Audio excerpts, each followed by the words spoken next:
Fresh meat.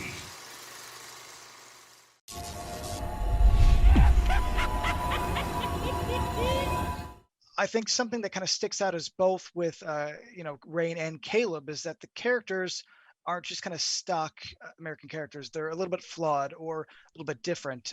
So starting with Madison, what was the biggest challenge to playing such a roller coaster of an emotional role? Because I do feel like you had quite a bit to chew on, and we had quite a bit of range. Yeah, it was extremely challenging. It was very precious and sensitive. Castile and I both wanted to do the best we could and to give Rain an appropriate portrayal of what schizophrenia is and what that looks like, especially in a young woman. So it required a bunch of research, just a lot of working hand on hand together, just hours of watching interviews and videos. And there was a memoir that Castile and I both followed along. It's called The Sinner Cannot Hold by Ellen Sachs. And that was sort of, our Bible throughout everything. It was, it's about Ellen Sachs's life and basically from being a young child dealing with schizophrenia and then also into adulthood. So that was definitely probably like our main source of kind of where we could pull from. But it was very emotionally taxing and challenging. And but I was very grateful that I was able to be a part of it. I almost felt you were sort of like the beacon of hope, the soulful nice guy that was just trying to do the best. So as an actor, how do you approach a character like Caleb that may or may not be real? Well, that was kind of the fun part of it, wasn't it? I tried to stay as oblivious as possible to what Rain was actually going through, and I tried to just kind of be there. He's kind of an outsider. He's new to school, so I gravitated towards Rain, and I'm a little different, and I realized she was a little different, so I just hopped on that bandwagon and went with it until I realized that there was more than what meets the eye. And I that was the fun part, was Caleb pushing himself out of the, I guess, how do I say this? He stepped away from himself. He wasn't focused on himself. He was more focused on trying to understand what she was going through. And I don't feel like you get a lot of that in the real world. And I wish there was more people like that. But it was a lot of fun taking this character on and trying to be that beacon of hope.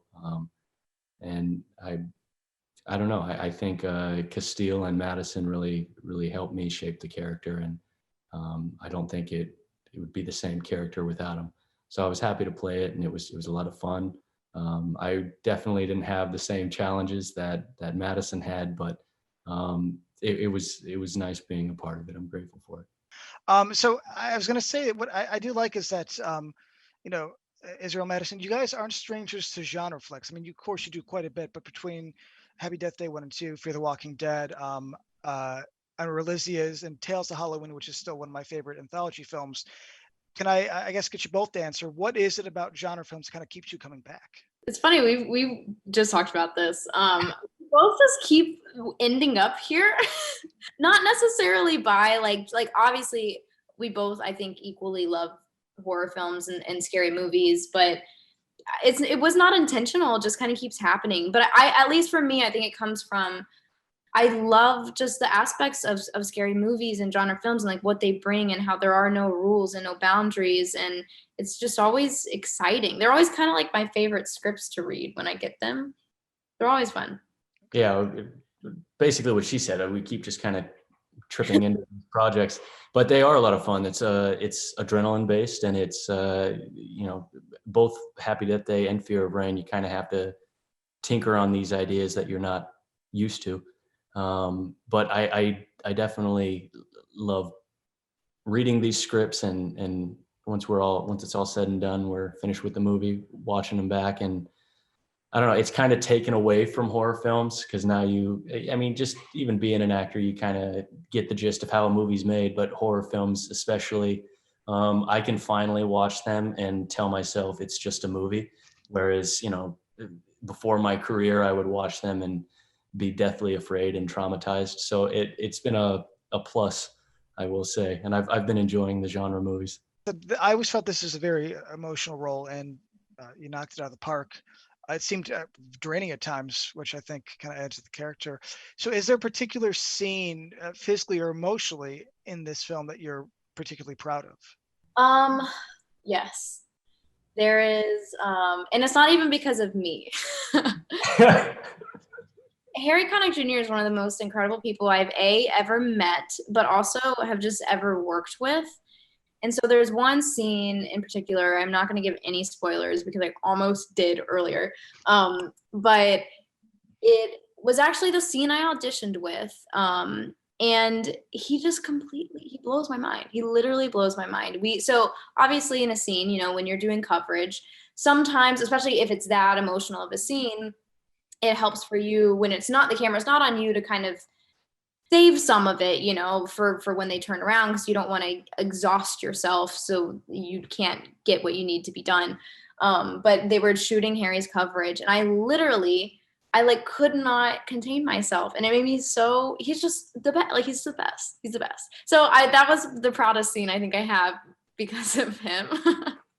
But it was just it was a special moment. And it's one of those moments I think actors chase after and we all want. And it was there, and it was just so cool. It was so awesome. I guess this is for either one of you. Did he bestow any sort of advice, any kind of ways to do things since he's been doing it so long? And did he do it through the soulfulness of song? I feel like Harry is just so naturally down to earth and humble that that alone was a testament and spoke volumes to who he was as a person, who he was as an actor, and how he included not only the rest of the cast, but everybody working on set, everybody off set. I mean, even the people at his hotel where he was staying loved him. And it wasn't because he was Harry Connick Jr. It was because he was genuinely a great guy. Yeah.